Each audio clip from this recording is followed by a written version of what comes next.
Cicak man? Apa benda ni kau nak buat ni, Norman?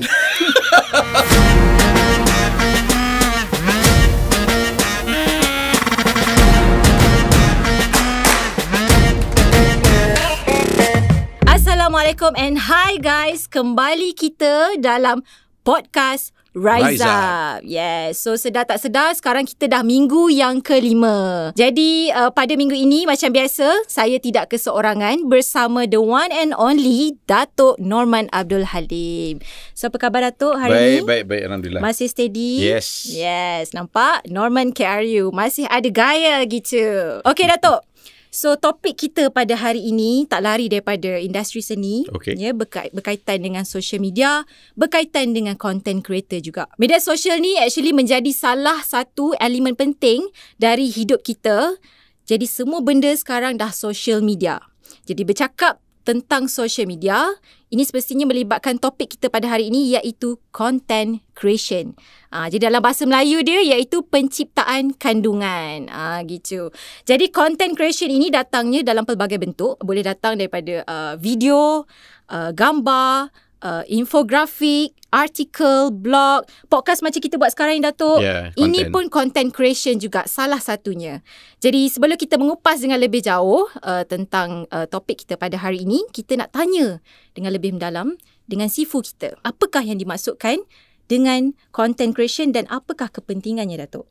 Okey, konten ni adalah kandungan yang kita masukkan. Tak kisahlah sebenarnya konten tu bukan hanya untuk social media. Kita masuk dekat TV pun konten, masuk di Powergam pun konten, masuk ke apa-apa segala platform mana juga yang digunakan sebagai platform. Kandungan disediakan untuk masuk dekat platform tersebut. Jadi kontennya adalah apa kandungan, khususnya kandungan yang ada elemen kreativiti yang menarik lah. Jadi kalau konten tu tak ada audiensnya sendiri dan dia tidak akan berjaya untuk menjadi popular dan diviralkan. Jadi konten tu macam Bella cakap, dia ada pelbagai jenis kandungan. Ya, sama ada copywriting tu sendiri pun adalah konten. Ya. Kalau kita lihat gambar pun konten. Kalau kita buka apa macam contohnya portal berita, dia ada gambar, dia ada artikel. Kadang-kadang dijadikan audio pula. Semua tu konten. Jadi konten tersebut adalah menggunakan kreativiti kita macam mana nak menyampaikan maklumat ataupun kandungan hiburan tersebut kepada audiens kita. Okay. Soalan yang seterusnya Datuk, bagaimana untuk membuat konten yang berkualiti dan tepat untuk target audiens kita? Ya, okey. Itu soalan yang bagus kerana kita kena tahu siapa audiens kita dulu. Jadi adakah tempatnya sesuai untuk konten tersebut diletak di platform tertentu? Ya, contohnya katalah kita sekarang ni nak katakan konten untuk LinkedIn for example. Jadi kontennya lebih kita tahu siapa yang akan baca konten tersebut ataupun mendengar dan menonton. Pastinya adalah satu golongan khususnya golongan profesional dan juga usahawan. Jadi kandungan tersebut harus sebanyak mana boleh sesuai dengan audience dan cita rasa mereka, expectation mereka. Bila mereka follow your channel, they expect certain kind of quality of content that relevant. That's relevant to them. Tapi kalau kita masuk dekat TikTok for example, you know that there's actually memang banyak content yang boleh kita buat cara santai dan untuk bermain-main dengan audience kita, macam mana kita nak menyampaikan maklumat. Jadi itu adalah mungkin content tersebut cara penerbitannya berbezalah untuk konten tersebut. Jadi konten yang panjang-panjang tu tak sesuai untuk TikTok. Ya, kalau kita nak panjang sikit, mungkin kita masuk kat YouTube for example. Ada sampai 1 jam, 2 jam punya podcast pun ada. Jadi macam konten kita sekarang ni untuk masterclass, KRU Masterclass punya YouTube channel, dan kita masuk dekat Shock, kita masuk dekat Spotify. Jadi kat situ sebenarnya kita memang sediakan konten ni lebih kurang 45 minit hingga 1 jam. Jadi again, kita kena tahu audience kita siapa pula. Jadi audience untuk kita Rise Up ni adalah mereka, khususnya mereka kita target untuk yang ilmiah lah. Konten ilmiah. Dia bukan konten hiburan. Jadi saya tak expect macam konten untuk Rise Up ni sama tinggi pula dengan tontonan untuk music video Mojo for example, ataupun filem-filem yang dikeluarkan oleh KRU ataupun lagu-lagu yang dikeluarkan oleh KRU Music. Kita kena tahu yang bahawa konten ilmiah ni kadang-kadang memang taklah tinggi dia punya tontonannya. Tetapi pada masa yang sama, dia ada kumpulan sasar tertentu dan takkan kita nak masuk kandungan macam nak borak santai, nak masuk dekat KRU Masterclass punya YouTube channel ataupun dekat podcast di Shock. Jadi itulah sebenarnya apa yang kita kena tahu, siapa kumpulan sasar kita, platform mana digunakan, apa jenis konten yang patut kita buat untuk audiens kita dan bagaimana kita boleh memastikan konten tersebut sesuai dengan apa yang diharapkan oleh golongan kumpulan sasar kita. Okey, soalan seterusnya Datuk, bagaimana untuk kita nak mencari idea-idea yang baru dalam penghasilan konten ni? Okey, kalau kita nak menghasilkan konten, jangan fikir apa yang kita nak buat saja. Kita kena tengok ada benchmark di luar sana. Ya, kalau konten dari beberapa negara pun boleh kita tonton. Ataupun yang dihasilkan oleh mana-mana creator di peringkat tempatan. Kita tengok, tapi kita kena cari konten yang berbeza dengan apa mereka hasilkan lah. Janganlah bagi sama kan. Kalau nak nampak macam tiru pula. Betul. Kita bukan nak tiru, kita guna tu sebagai benchmark. Bagi saya rasa selalunya apa yang again lah, this is part and parcel of strategy juga. Kita bermula daripada strategi kan. Kalau konten tu nak dihasilkan, sebelum kita tahu, kita tahu kumpulan sasar kita, platform mana yang kita nak gunakan, dan juga apakah benchmark yang boleh digunakan untuk kumpulan sasar tersebut dan juga untuk platform tersebut. Jadi kat situ kita tengok benchmarking. So bila kita buat benchmarking, kita tengok konten tu dihasilkan oleh pesaing ke, ataupun bukan pesaing, ataupun mereka benchmark dari luar negara. Yang mana relevan dengan kumpulan sasar. Kita dah tengok kenapa konten ni lebih mendapat perhatian berbanding dengan konten yang A, kenapa dia lebih perhatian pada A banding pada B contohnya. Dan bagaimana pula kita buat banding dengan C. Jadi kita kena tengoklah macam mana. Kalau kita dah tahu dari segi kita tengok ini benchmark dia, baru kita cuba hasilkan bagaimana kita boleh hasilkan konten kita dengan cara kita sendiri untuk appeal to audience kita. Dan kita kena dekat dengan diri kita juga ya. Macam kita buat Rise Up. Lagu Rise Up tu dikeluar oleh KRI Music. Lebih kurang beberapa tahun yang lalu lah. Dan kita rasakan kenalah lagu ni kalau kita buat dia sebagai lagu tema bagi podcast Rise Up ni. Dan bila kita mula tajuk lain mula kita ingat kita bincangkan tajuk lain untuk podcast ni. Dan kita fikirkan kalau kita kita gunakan nama tu Rise Up, dikenakan dengan lagu. Kenakan dengan cara penyampaiannya, saya rasa memang sesuai dengan apa yang kita nak sampaikan. Okey, Datuk. Okey, seterusnya, biasalah kalau nak buat konten ni mesti kena ada planning, Datuk. Yeah. So, apakah planning strategi untuk buat konten ni? Okey, kalau kita nak buat konten, sebenarnya kalau kita nak build up audience kita, hari-hari kena buat. Seminggu sekali tak cukup, Bella. Macam sekarang ni kita buat seminggu sekali. Betul. Tak cukup. So kita kena buat, patutnya hari-hari kita kena buat. Dan bila hari-hari tu ada waktu tertentu yang kita tahu yang kita boleh buat, especially kalau boleh buat live. Itu paling terbaik lah. Kita boleh buat live, dan kita orang pun tahu pukul berapa nak tonton. Dan kita konten yang kita dah buat secara live tu kita masukkan balik, kita potong-potongkan jadi dia punya snippets untuk masukkan dekat kita punya platform TikTok ke, ataupun gunakan shorts kita ke dekat YouTube dan sebagainya kan. So jadi kesemua tu sebenarnya bila kita dah ada master content, macam dekat Rise Up pun sama juga. Kita ada temu ramah selama lebih kurang 45 minit hingga 1 jam kan. Dan apabila diambil sedutan tersebut, dia jadi konten yang pendek. Itu yang orang dapat discover konten. Kadang-kadang kalau dia tengok, kalau panjang sampai 45 minit tu, dia tak nak tengok, tak nak klik pun. Takut je tekan. Tekan tak nak tekan. Alamak, lama sangat ni. Tapi kalau kita nak sampaikan maklumat yang perincian dia sampai dalam durasi 45 minit hingga 1 jam ni, sememangnya kita kena buat konten yang panjang. Tapi kita potong-potongkan. Jadi persediaan tu lah. Ya, kita kena buat persediaan. Kita kena tahu strategi kita macam mana. Macam saya katakan tadi, ataupun apa yang Bella tanyalah, target audience macam mana, platform macam mana, konten macam mana kan, macam mana kita nak war-warkan tentang konten tersebut. Kalau kita dah ada 1 jam punya rancangan ni, bagaimana kita nak mempromosikan tentang kewujudan program 1 jam ni. Kadang-kadang kita ada berbilion konten yang sekarang ni ada dekat platform media sosial. Mana orang sedar macam tu, jadi kita kena masuklah dekat platform-platform yang boleh ada possibility for discovery. Contohnya gunakan Instagram Reels, ataupun gunakan Facebook Reels, ataupun kita pakai TikTok, ataupun YouTube Shorts dan sebagainya untuk dapatkan orang tahu wujudlah program ni kan. Slowly it will build up the audience. Ya, kita tak expect kalau tiba-tiba tu macam KRU Masterclass punya followers memang jauh lah nak tinggal ke yang KRU Studios dengan KRU Music. Dari segi dia punya subscriber, viewership dan sebagainya memang jauh. Pasal kita tahu konten ni bukan untuk semua orang. Tapi kalau siapa yang untuk menambah ilmu, untuk menambahkan skill sets mereka yang secara tontonan ni mendapatkan maklumat, inilah rancangan untuk mereka. Jadi guys, mana yang nak tahu lebih-lebih ilmiah lagi, follow lah KRU Masterclass ya, Facebook, IG, YouTube. Subscribe sekali guys. Okay. So kita ada banyak lagi soalan yang kita nak tanya pada Datuk, tapi kita berehat dulu dan kembali selepas ini.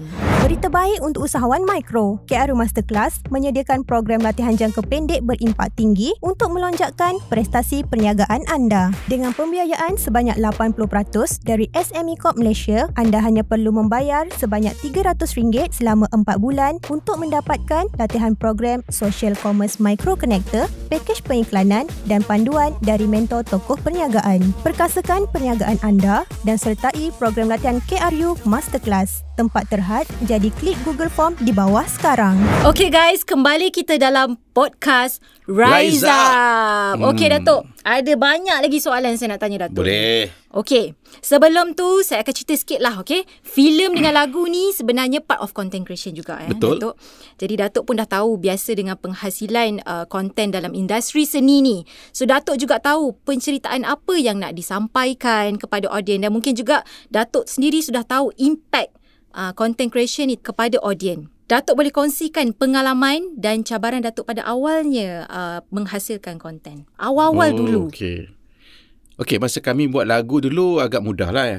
Kerana kami buat konten tersebut untuk suka-suka je. Kita buat rakaman demo lagu-lagu kami yang cipta. Dan entah macam mana kawan-kawan saya suka di college, sudahnya sampai dekat syarikat rakaman EMI dan mereka panggil kami. Jadi cerita tu kita dah cerita dah sebelum ni. Tapi kalau ikutkan filem, filem ni mungkin risiko dia besar kan. Kalau buat satu filem kurang-kurang boleh kurang at least lah nak dapatkan filem yang baik lebih kurang RM2 juta lah untuk pelaburan dia. Jadi kali pertama kami buat filem, kami tak adalah modal nak buat RM2 juta tu. Jadi apa yang kami buat, ada dana disediakan, bukan dana tu kena mohon, itu pinjaman ya, bukan dana percuma, bukan grant. Dan ditawarkan oleh Finas. Melalui kementerian. Time tu dia tak ada Kementerian Komunikasi dan Multimedia, dia ada Kementerian Kebudayaan dan Warisan kan. Jadi kat situ KEWA dia sediakan dana tersebut, tapi kena pinjam. Jadi kita, masa saya dan Yusri Adrim dalam perjalanan nak buat show, saya ingat lagi, cerita-cerita lah bestnya kalau kena buat filem kan, bla bla bla semua. Tiba-tiba then idea cetusan daripada Yusri sendiri cakap pasal kita buatlah pasal superhero yang komedi, dia kata. Dia kata kalau nak buat superhero yang canggih-canggih, nak lawan dengan filem barat, nanti kan orang compare kan bajet dia orang $200 juta US. Takkan nak lawan kita RM2 juta. Macam mana, jauh lah gap dia, mesti orang akan nampakkan kelemahan kita. Jadi daripada situ yang sebenarnya Yusri katakan kita buat superhero komedi. Yang kita fikirkan Saiful Apek lah, time tu dia hot kan. Untuk menjadi watak utama. Jadi bayangkan Saiful Apek jadi superhero kan. Itu yang dia kata. Bayangkan dia jadi Cicak Man. Jadi itu perkataan tu. Itulah cerita Cicak Man tu. Cerita pasal kereta, bual-bual dalam kereta je. Okay. Jadi tak ada itu konsep je baru. Konsep dia tak ada penceritaan dia, baru cakap pasal Cicak Man. Jadi bila dah ada idea macam bagus tu semua. Tapi saya tak terlibat dalam proses pembikinan skrip tu. Saya tak terlibat. Banyaknya Yusri yang buat sendiri dengan script writer dan hasilkan cerita ni, dan saya cuma jaga dari segi macam mana nak buat branding, macam mana nak buat deal dengan dapat pembiayaan dan sebagainya. Mula-mula saya hantar dekat Finas, feedback saya terima, Cicak Man, apa benda ni kau nak buat ni Norman? Yelah cicak. Jadi orang nampak tu macam bodoh kan. Orang nampak je apa benda lah kau buat cerita macam ni. Tak ada ke cerita lain yang ada kelas sikit kan. So jadi bila kita cakap no you don't understand. The concept is comedy superhero. Betul. Ya, jadi kita nak cakap kat situ, kita tak naklah buat macam, bukan kita tak boleh buat filem-filem berat nak macam ada heavy drama, nak buat macam Batman Returns dan sebagainya. Bukan tak boleh buat. Boleh. Tapi bukan nak buat yang tu, bajet dia lebih besar lah. Untuk jadi kami berasakan kita try lah yang to be safe kat masyarakat kat Malaysia ni suka yang gelak ketawa, suka yang komedi. Banyak kali cerita horror komedi pun selalu menjadi kan. Jadi bila kami cadangan tu, kita explain, okey lah, kita percaya je lah pada you, tapi kena bayar tau. Macam tu kan. So dia, yelah gimana kita ambil pinjam ni, kita lah bayar kan. So jadi apa yang berlaku apabila kita dapat siapkan filem tersebut, banyak orang yang mula-mula doubted lah ya, yang fikir macam benda ni dia KRU nak buat ni kan, tiba-tiba nak buat superhero movie, orang tak pernah buat superhero movie, and then dia buat cerita komedi pula tu. Jadi tapi bila kami buat cara pemasaran kami dengan lagu temanya dan juga trailernya dan sebagainya, tiba-tiba orang excited dengan dapat penaja tu saya rasa DG yang taja kami untuk filem tersebut. Dan kami dapat kurangkan kami punya risiko lah apabila ada tajaan tersebut, kos periklanan semua dikurangkan. Dan di situlah sebenarnya alhamdulillah lah filem Cicak Man dapat kutipan lebih daripada RM5 juta. Pada tahun tu memang susah dapat RM5 juta pun. Ya, sekarang ni memang lebih dapat RM50 juta dan sebagainya. Betul. Tapi time tu tahun 2006 jumlah pawagam untuk kami pun amat terhad. Dan harga tiket pun murah. Kalau harga tiket sekarang ni RM18-20 kan. Time tu lebih kurang RM10, RM8. Jadi of course kita nak dapat jumlah sebanyak itu pun memang satu kejayaan luar biasa lah. Dan alhamdulillah daripada Cicak Man tu kita banyak lagi hasilkan filem-filem kami, dan apabila kami dapat program membayar kami kutipan tu, kami bayar terus one shot bayar pada SME Bank. Wah, SME Bank happy lah. Kami jarang, dia kata jarang orang bayar balik.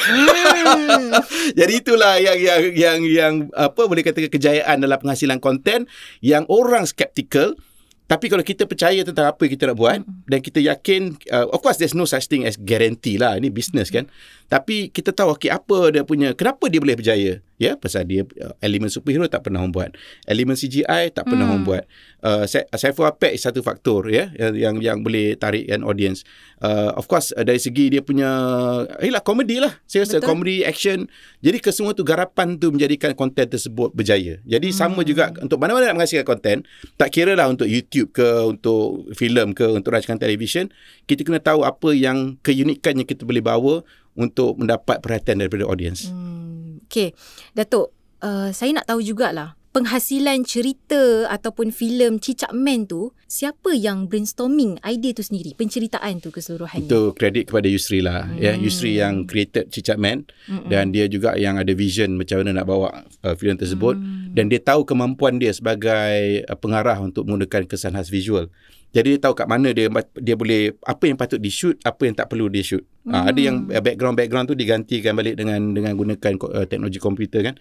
Jadi situ yang sebenarnya dia sendiri lebih faham ceritanya. Saya sendiri pun tak faham apa yang cerita dia nak buat 100% pun saya tak faham. Saya baca skrip, saya faham lah cerita dia adalah dia punya flow dia, tapi what's in at Yusri's mind hanya dia seorang yang tahu ketika itu, termasuk pelakon. Sebab dia orang pelakon depan green screen kan. Jadi dia kita kita buat je lah apa director suruh buat. Tapi bila dah hasil dah keluar, baru dia faham kan. Pasal kat situ masih baru lagi. Ketika itu banyak tak ada orang yang buat CGI seperti mana ekstensif untuk filem Cicak Man tu. Okey, faham. Okey, soalan yang seterusnya. Macam yang kita tahu, setiap brand ada brand value masing-masing. Jadi begitu juga dengan KRU ya Datuk. Mesti ada brand value-nya yang tersendiri. Jadi soalan saya, content creator yang macam mana Datuk perlukan bagi mencapai standard syarikat KRU ni? First kali dia orang kena ada bakat lah untuk menghasilkan konten ni. Kalau tak ada bakat, kita ajar macam mana pun tak pandai juga. Betul. Jadi bakat tu kena ada. Jadi kita tengoklah dia punya showreel dia, ataupun dia pernah hasilkan sebelum ni. Tak semestinya perfect, tapi kita asas-asas dia dah boleh buat. Jadi itu satu. Keduanya of course kita ada proses probationnya.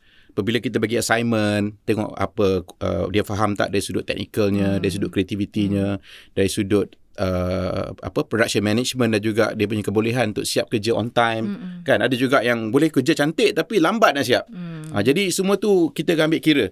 Dan apabila kita memilih tim kita, dia kena lalu proses di mana dia daripada bawah lah. Selalunya yang terbaiknya kalau dalam untuk menjadi orang yang pandai dari segi kreativiti ni, kalau dari sudut teknikalnya, dia start daripada editing dulu. Dia faham cutting point dia macam mana, storytelling dia macam nak sampaikan. Jadi bila jadi sebagai editor, mereka boleh kembang kepada macam-macam cabang lain. Ya, tak kira lah dia nak pergi go into directing on the field ke, ataupun dia nak go into contohnya cameraman ke kan. Kadang-kadang dia pun faham shot dia macam mana nak pakai, nak edit macam mana. Jadi saya rasa memang kalau terbaiknya, kalau dalam bidang ni, mulakan dengan kemahiran asas ni dalam editing dulu. Editing. Daripada editing tu kita campur lah dengan masuk sound design macam mana, sound effect macam mana kan. Mungkin kalau ada kebolehan sikit gunakan special effects sikit. Tapi editing tu is how you tell the story dari segi flow dia yang engaging lah, yang menghiburkan. Saya tak nak nantikan kalau panjang-panjang sangat cutting point dia, shot kaki je dah panjang lama establish kan. Orang dah cakap, aku tak sabar apa cerita kau ni kan. Jadi kena cepat. Dia punya zaman sekarang ni budak-budak pun malah tunggu lama-lama. Betul. Okey, so siapa-siapa yang nak bekerja di KRU sebagai content creator, belajar editing dulu ya. Okey, soalan yang seterusnya Datuk. Bagaimana Datuk sendiri menguruskan isu hak cipta dan harta intelek dalam karya konten? Ia satu collaborative effort. Jadi satu kepada kaki tangan kami semua, dan juga siapa kontraktor, penulis skrip, mereka-mereka yang terlibat dalam produksi itu, mereka kena sign agreement dengan kami dululah. Ya, kami sebagai pelabur kena pasti lihat dari segi kandungan tersebut dilindungi lah dari segi aspek hak cipta tersebut kerana dia ada satu proses kolaborasi melibatkan pelbagai pihak. Jadi keduanya, apabila kita dah dapatkan tenaga kerja kreatif tersebut dan kami dah ada pegang copyrightnya, the next step is of course apabila telah terhasil konten tersebut, especially dah siap edit dan sebagainya, lagu dah siap, music video, kita daftarkan lah. Jadi kalau untuk muzik ada pelbagai platform yang kita boleh daftar untuk buktikan kita pemilik bagi hak rakaman tersebut. Keduanya dari segi filem pula, dia ada prosesnya juga. Biasanya dia dari segi documentation lah. Ya, kalau contohnya, kalau filem contohnya, pastinya kita buat lesen penerbitan. Itu daripada Finas. Ya. Seterusnya kita hantar kepada lembaga penepisan filem. Seterusnya kita nak hantar kepada MyPo for example untuk daftar copyright kita dari segi konten kita sebut. Jadi kebiasaannya untuk lagu kami jarang nak daftar dengan MyPo kerana kami keluarkan banyak lagu, jadi kos dia jadi tinggi untuk setiap satu lagu tersebut. Tapi untuk filem tu memang kami daftar lah. Jadi dia ada itu dari segi pelindungan, dari segi perundangan, tetapi tak bermaksud kita dah daftar tu orang tak langgar copyright you juga. Orang upload je ikut suka kan. Jadi time tu baru kita kena ambil tindakan, itu enforcement. Jadi macam mana kita kerjasama dengan pihak berwajib untuk bantu kita tapi dia orang nak tengok dokumen kita dulu. Kalau dokumen kita lengkap, kita pemilik bagi kandungan tersebut, baru mereka boleh bertindak.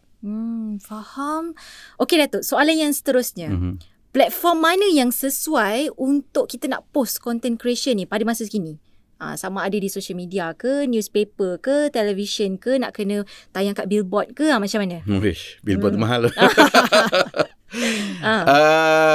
Bergantunglah kepada siapa, apa jenis kontennya. Kalau sekiranya kalau kita ni sebagai penulis skrip ataupun kita nak jual idea tersebut, mungkin boleh yang terbaik kalau kos yang murah, keluarkan novel dulu.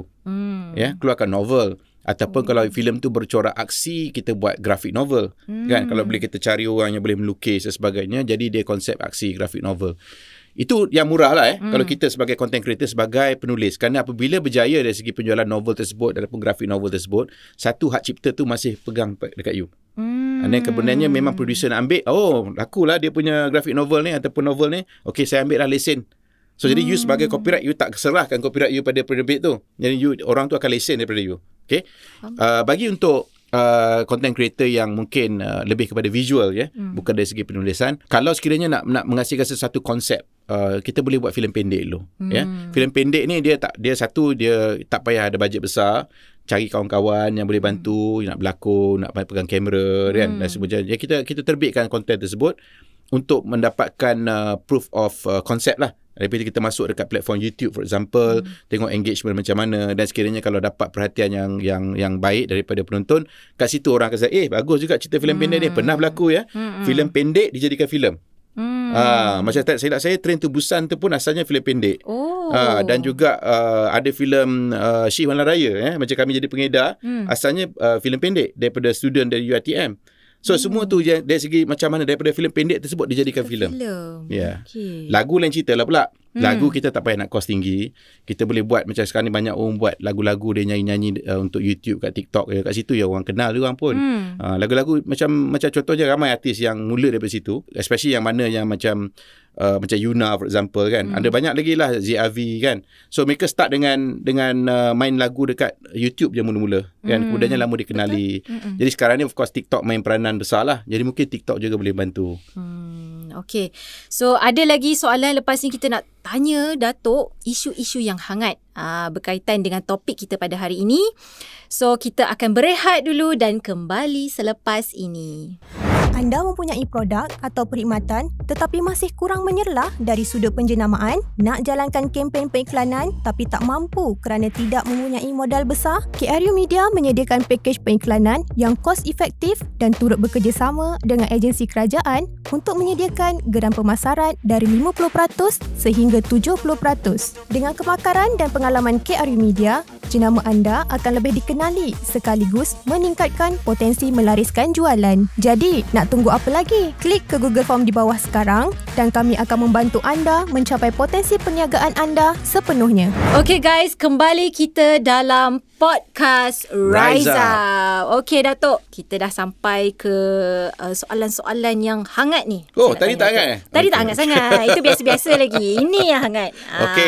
Okay, so bila kita bercakap soal content creation ni, memang dah tentu berkait rapat dengan content creator, iaitu seseorang yang menghasilkan content itu sendiri. Jadi sekarang pun memang kita dah ramai lebih cenderung untuk bekerja sebagai content creator. Ada yang secara freelance dan ada juga yang terikat di mana-mana syarikat. Okay, soalan saya kepada Datuk ya. Sebenarnya apa tugas dan tanggungjawab seorang content creator ni? Selain daripada menghasilkan konten-konten yang menarik lah. Apa yang sebenar-benarnya? Okay, kalau dia buat untuk diri sendiri, dia kena tahu audience dia dan dia cater to the audience lah. Kan? Jadi itu adalah dia punya platform sendiri, dia buat apa dia rasa sesuai. Macam sebelum ni ada yang famous ya, pasal masak-masak kan. Sugu kan? Sugu. Oh, yang okay. So jadi dia sambil dia masak-masak, dia borak-borak tu jadi viral kan. Jadi itu sebagai satu contoh di mana dia menggunakan hobinya dan juga kepakaran dan pengetahuan dia dan dijadikan konten dan jadi viral. Okay, jadi itu adalah dari sudut konten untuk channel dia sendiri. Tapi bila kita nak hasilkan konten untuk orang luar, contohnya kita nak terbitkan untuk, mungkin dia nak pakai platform kita, tetapi dia nak kita hasilkan konten tersebut dengan cara kita sendiri untuk sampai kepada audiens kita. Jadi saya rasa itu yang terbaik lah. Dia bagi kelonggaran untuk kita sampaikan untuk review produk ke ataupun dia war-warkan topik tersebut. Tadi saya tengok Bel Ngasri dia baru promote ada something lah macam exhibition Siam ke apa entah. Dia buat style lah, jadi macam apa Siam punya dia punya cara dia cakap tu. Cara orang Selatan Thai kan. So jadi itu jangan gunakan kreativiti je. Ya, jadi pada saya nampak kalau macam konten macam dihasilkan oleh Bel sesuai kepada audiensnya dan dia tetap sampai message dia. Nak mempromosikan event yang nak berlangsung tu.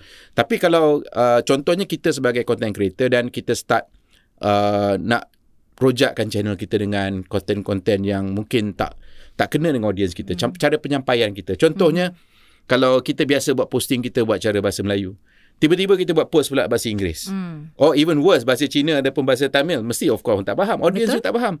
So jadi the point is, kita kena tahu bahawa itu kita akan rugi dari segi audience kita. Dan mungkin dia akan unsubscribe ataupun tak follow. Jadi kat situ kita kena pastikan nak jaga channel kita tu. Kerana dia follow anda adalah kerana your style of presentation. Jadi kalau sebolehnya konten tu biar kita create sendiri. Kalau nak repost pun setakat mana yang sesuai kepada channel kita tersebut. Itu penting tu. Okey, soalan yang seterusnya Datuk Ada yang mengatakan untuk menjadi seorang content creator ni janganlah nak cerewet sangat. Satu benda pun tak gerak nanti. So kita jangan nak tunggu perfect dulu baru nak shoot lah dan sebagainya. Jadi konten ni pun sebenarnya subjektif Datuk Tapi ada yang beranggapan juga sebenarnya bagus juga cerewet ni. Sebab kita nak menghasilkan konten yang kita nak puas hati nanti. Jadi soalan saya Datuk, mungkin Datuk boleh kongsikan pendapat tentang isu yang macam ni. Bagi saya rasa audience dia suka lagi raw, lagi bagus lah daripada kita nak bagi. Kalau untuk social media untuk social media tu kita terlampau overthink sangat pun, overproduce pun, dia jadi terlampau artificial ataupun mechanical sangat. Everything gonna be like macam kena calculate by this second that second macam mana. Jadi lagi raw, lagi orang suka. Kadang-kadang ada buat silap pun orang suka. Kan? Jadi the point, the reality is that dia punya konten yang kita nak hasilkan tersebut kena pastikan as long as message kita sampai tu sampai. Kalau sekiranya kita nak buat filem, nak buat lagu, of course kita kena lebih detail lah. Because kita nak keluar kat radio, nak keluar dekat Pawagam dan sebagainya. Jadi kita kena pastikan bahawa konten tersebut kena ada kita teliti dan kita kena ada satu kawalan lah mutunya, audionya contohnya. Kadang-kadang kita saya bagi contoh saya pernah tengok ada filem dia pakai boom mic, tapi boom mic tu masuk dalam frame. Filem barat pun ada. Okey. Filem barat nampak boom mic dia gantung kat situ tau. So, jadi kalau sekiranya kita itu memang pantang lah. Bagi saya rasa kalau macam tu memang saya akan cuba satu, of course lah kita kena CG kan dia punya tu, nak background tu jangan nampak boom mic tersebut. Tapi apabila saya jumpa dengan seorang pakar kesan khas visual yang buat filem Titanic yang dia saya jumpa di Los Angeles, dia katakan scene yang ada mata tu yang jatuh dalam air tu sebenarnya shoot dekat swimming pool, dekat James Cameron punya swimming pool je. Yang pasal ada shot tu tak dapat, dia nak shot macam tu juga. Jadi sebenarnya filem is never finish lah. Kalau nak tunggu sampai habis, sampai besok nak tayang ke, hari ni kau nak betulkan lagi. Tapi bagi saya rasa kalau buat filem ataupun buat lagu, ada masanya kita rasa macam let it go lah. Kadang-kadang terlampau mechanical sangat pun dia tak ada bila kadang-kadang contoh macam adlib kan, kadang-kadang kita nak try nak control dia punya. Sekarang ni semua boleh, vocal tu boleh dikontrol kan, buat jaga pitching dia. Jadi kadang-kadang ada yang bagi terkehil sikit, terkeluar suara sikit, kerana itu yang jadikan benda tu lebih raw dan original tau.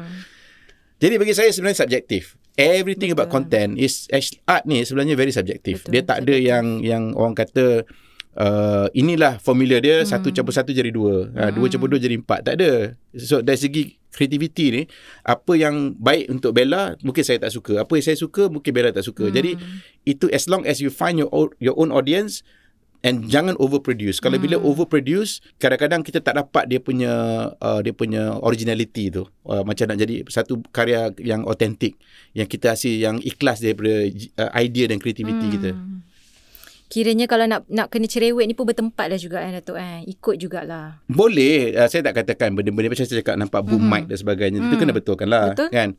Ataupun masa kita buat satu filem tempatan, kita buat tu satu adegan yang kiranya suami isteri tu baru nak berbaik balik, and then apa semua. Kita rasa macam malam tu kosong sangat. Macam apa tak ada bulan guys. Tambahlah CGI bulan kat situ. Jadi kat situ yang dia nak menghidupkan suasana. Betul. Kan? Tapi kalau kita masa syuting tu, kita tak nampak semua ni. Tapi nak nampak bulan mengambang, nampak macam satu, the night is perfect dan sebagainya. Ada pun nampak star dia semua bagai. Masa malam tu, masa syuting tak ada macam tu. Jadi kita tambahlah. So jadi itu perkara-perkara macam tu okey untuk menambahkan lagi penceritaan dia. Jadi orang faham okey dia setting dia cantik. So moment suami isteri yang dah renggang daripada baru nak rapat balik. So dapat, itulah sebenarnya kita kena fikir. Ada yang boleh buat nak cerewet, ada yang kata let go. Okey, faham Datuk. Alright, ada juga Datuk kenyataan yang dibuat oleh seorang influencer yang terkenal sebenarnya. Dia menganggap content creator ni yang mencetuskan kontroversi sampai nak viral dan sebagainya itu adalah golongan yang pemalas. Sebab ada orang cakap itu Ya, ada Datuk. Saya tak naklah mention nama, nanti saya kena kecam pula. Jadi diorang kata diorang ni malas sebab malas nak fikir. Sebenarnya ada je macam-macam cara untuk membuatkan satu isu tu viral tanpa mengundangkan kecaman daripada orang luar. Jadi apa pendapat Datuk tentang isu macam ni? Sebenarnya yalah, dia orang ni naik pun pasal dia punya content viral. Jadi tak boleh nak katakan apa dia buat tu salah, kerana dia ada audiensnya, ramai yang tonton pun. Termasuk korang kat luar sana tu. Nak buat cerita Rise Up, tak tengok sangat. Betul. Kena buat apalah konten apa ni lah kan. Mungkin kadang-kadang gaduh-gaduh kat Bella je dia kan. Baru orang nak tengok. Itulah realiti dia. Betul. So dari segi kenapa nak katakan dia orang malas tak malas tu, saya rasa tak juga. Saya rasa diorang beranilah. Berani terima kecaman. Kadang-kadang orang boleh ambil perkara tersebut sampai very personal, sampai diorang attack orang tersebut. Kan? Secara fizikal. Ada berlaku kes-kes yang di mana orang letak bom lah semua ni. Jadi bagi saya rasa mereka berani, satu. Keduanya, dia berani nak buat apa dia buat lah kan. Keduanya dari segi malas tu, saya rasa kebanyakannya orang yang buat konten viral ni rajin sebenarnya. Hari-hari dia buat. Berbanding dengan saya kan, saya pun jarang-jarang saya buat posting. Tapi kalau ikutkan memang sepatutnya buat hari-hari kena buat. Jadi saya tak rasa dia malas, tapi dia berani. Tapi pada masa sama mungkin jugalah, bukan nak puji mungkin ada juga yang mungkin sebahagiannya tak bertanggungjawab.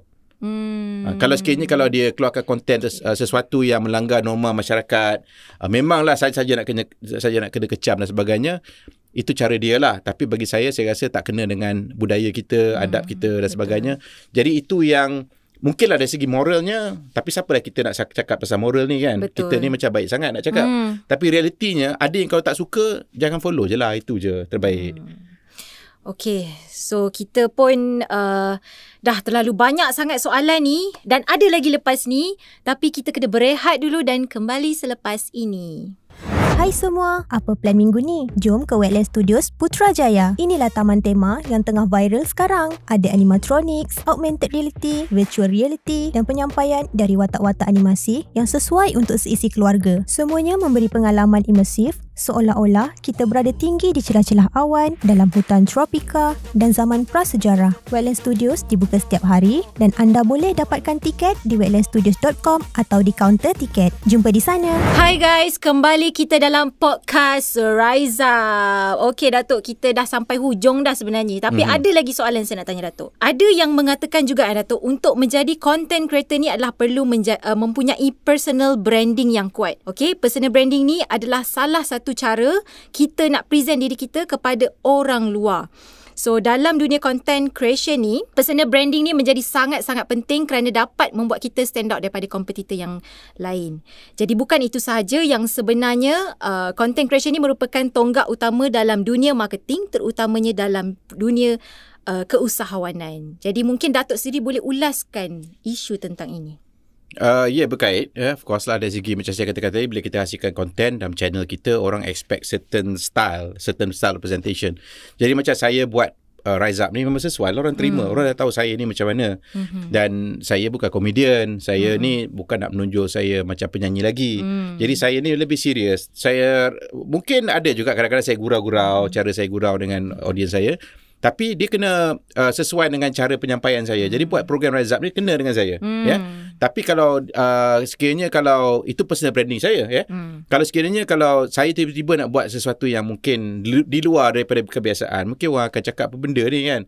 Jadi kadang-kadang saya pun kena hati-hati juga. Kadang-kadang macam contohnya macam kita tahu sekarang ni very sensitive nak cakap pasal apa, siapa kita support politically kan.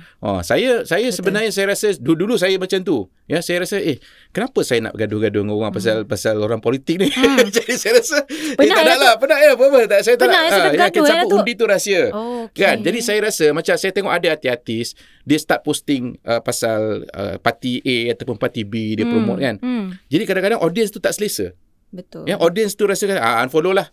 Tak nak ikut lah. Pasal dia sokong yang lain. Kan? Kita tak tahu. Pasal kita bila audience kita kerana dia orang follow kita pasal kita punya personal branding kita. Tapi tiba-tiba kita buat posting pasal politik. Walaupun kita buat cara yang santai, gurau dan sebagainya, ada orang akan tak suka. Betul. Ya, jadi bagi saya rasa ada perkara-perkara macam tu tak payahlah nak get involved in that. Bagi saya rasa kalau mereka nak betul-betul macam orang politician tak apa. Kan, itu memang follower dia memang ikut pasal kerana mereka ni politician. Tapi bila kita cakap pasal politik ni, especially golongan selebriti, nak cakap pasal politik, saya rasa macam you akan asingkan diri you daripada you punya audience. Itu sebenarnya satu masalah pada mereka pula. Jadi bagi saya memang dah taubat dah. Dah cukup lah. Dah duduk. Saya dah tak nak involve. Saya sokong mana-mana pihak yang nak melakukan terbaik untuk negara kita. Dan biarlah undi tu rahsia. Ya, betul. Saya pun nak merahsia juga. Okey. Boleh ke Datuk content creator ni nak bekerja sebagai full time? Secure ke tak? Berbanding dengan bekerja yang makan gaji ni, Datuk. Saya nasihatkan kalau mereka baru nak mula, buat part time dulu. Buat cara waktu malam kan, waktu kerja. Di situ tengok macam mana orang boleh lihat macam mana you sampaikan konten you, orang suka dan orang start mungkin nak panggil you, boleh tak you review produk saya dan sebagainya kan. Kat situ yang you boleh fikir macam mana di masa akan datang kalau sekiranya berbaloi kan, boleh je buat secara full time kan. Dan kita tak payah macam ganggu waktu kerja pula untuk buat konten ni. Jadi mungkin ada setengah-setengah orang nak buat review. Kadang-kadang orang nak beli, contohnya kata orang nak review resepi masakan ataupun untuk golongan wanita, contohnya tudung dan sebagainya kan. Mungkin waktu yang sesuainya adalah waktu siang belah pagi. Jadi bila dia bekerja, susah dia nak pergi buat review waktu bekerja ni. Jadi itu yang sebenarnya kalau sekiranya pendapatan tu dah memang dah steady dari segi apa kita buat secara part time, dan boleh kita berubah menjadi full time. Okey, faham. Okey Datuk, macam mana seorang content creator ni nak mula-mula belajar even basic skills sekalipun? Mungkin mereka juga nak tahu tools apa yang sepatutnya mereka boleh gunakan. Sebenarnya sekarang ni semua pakai handphone je kan. Pakai handphone ni macam-macam app yang boleh kita pakai. Ada yang kebanyakannya percuma pun. Kalau nak menambah ilmu, bagaimana nak manage your TikTok channel, YouTube channel ataupun nak buat Instagram dan sebagainya, semua tu memang kita sediakan. KKR Remastercard sediakan latihan tersebut. Jadi apa yang kami nak lakukan adalah nak menyenangkan mereka untuk proses pembelajaran ni. Kita nak cuba menyediakan program pada mulai bulan September ke atas ni. Kita akan sediakan program-program jangka pendek selama 1 hari je. Jadi kadang-kadang bila kita nak buat sampai 3 hari, 5 hari, orang fikir 2 kali. Jadi sebulan kan. Jadi program-program kita rasa sebelum ni kita ingatkan sebulan tu dah pendek dah.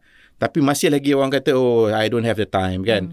Jadi kita okay, why don't we do kita pecah-pecahkan modul tersebut. Tak payah kita buat semua, nak buat selama 20 hari. Jadi dia boleh ambil persijilan dia ikut modul kan. 1 hari ni dia relax balik, dan mungkin 2-3 bulan balik nak belajar lah pasal ni, dia buat dah 1 hari lagi. Jadi benda tu tak ada ganggu jadual kerja mereka, ataupun mereka yang duduk jauh daripada sini kita kena cari jalan macam mana nak jadikan secara hybrid. Maknanya mereka boleh buat secara online, tak perlu nak datang ke Cyberjaya untuk masuk program-program kami.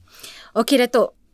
Soalan yang terakhir Datuk ya. Okay. Macam mana content creator ni perlu mengekalkan momentum untuk sentiasa relevan dalam industri? Okey, saya rasa dari segi kekerapan uploading dan feed, masuk content feed tu memang penting. Kita juga kena cari jalan macam mana kita boleh contohnya kita nak perbanyakkan lagi konten, tak semesti semua konten tu dihasilkan sendiri. Ada yang boleh repost kan. Contohnya kalau kita lihat ada juga yang komedian dia ambil juga snippet daripada snippet komedi yang lain-lain dan dia masukkan dalam platform dia, and then dia bagi komen. Dia sebagai konten dia buat caption je. Dia tak buat dia punya konten, tapi itu sebagai variasi bagi konten kita nak hasilkan tu. Tak semesti semua nak kita hasilkan sendiri. Kadang-kadang kalau kita repost ataupun share pun, kadang-kadang macam saya buat baru-baru ni, saya kalau baru sangat setahun yang lalu kot, ada seorang yang kongsi konten yang mana saya pernah buat sitcom Pimai Tang Tu. Legend tu. Legend dia pun tahu Saya itu, tahu. Masa tu umur saya 4 tahun ke 5 tahun. Ya ke? Ya ke? Kan Bella lagi muda tak tu. Okey, tapi apa yang berlaku Zat, ada satu snippet tu saya berlakon kejap dan saya masuk balik. Sampai sekarang masih lagi orang review dan komen dekat Facebook saya. Saya masuk kat Facebook, saya masuk kat Instagram, dan mereka betul zaman masa saya pun dalam masa baru masuk industri kot, masuk 2 tahun kot masa dalam industri. Lebih kurang 30 tahun punya cerita ni. So jadi bila masuk dia jadi viral, dan saya rasa kadang-kadang konten macam tu pun, walaupun dia dah konten lama, kita masukkan balik, ada dia punya penontonnya. Ada jadi lagi. bagi kita nak stay relevant ni, kadang-kadang kita dah macam tepu idea ke apa ke, kadang-kadang kita tengok all of a sudden bila ada satu konten yang memang sesuai untuk masuk channel kita pilih, okay, make a fast decision, masuk je lah konten tu sesuai untuk kita punya audience kita. Setakat gurau-gurau kita bagi throwback kan, jadi at least kita kekal relevan dengan mereka, dan kita dapat juga kadang-kadang audience baru daripada konten kita repost ni. Betul.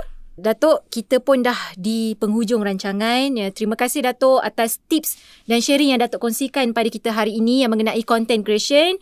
Jadi untuk usahawan-usahawan di luar sana, mana yang nak jadi content creator dan nak hire content creator yang bagus, jadi dengarlah tips dan sharing kita hari ini. Okey, kita akan berjumpa lagi pada minggu hadapan dengan topik yang menarik dan bersama kita punya Sifu lagi dalam rancangan Podcast Rise Up. Bye.